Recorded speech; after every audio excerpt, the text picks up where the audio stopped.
ბაზარში ხორცით მოვაჭრეები გაიფიცნენ ყაზბების საქონლის სასაკლაოზე დაკვლის შესახებ სურსათის უნებლობის სააგენტოს მოთხოვნას აპროტესტებენ. მოთხოვნის შეუსრულებლობის შემთხვევაში სახელმწიფო მათ 1000 ლარით აჯარიმებს. როგორც მოვაჭრეები აცხადებენ, ყავთ ექიმი, რომელიც საქონლის უნებლობას ამოწმებს და მხოლოდ ამის შემდეგ კლავენ პირუტყვს. სასაკლაოზე დაკვლა კი მათი თქმით ორმაგ ხარჯებთან არ დაკავშირებული, რაც ხორცის ფასის ხელოვნურ ზრდას გამოიწვევს.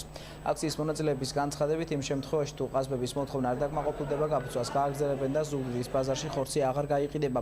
ზუგდიდში გაფიცვის ფაქტს სურსათის ეროვნული სააგენტოს საზოგადოებასთან ურთიერთობის დეპარტამენტის უფროსი გიორგი ქურდოვანი გამოეხმაურა.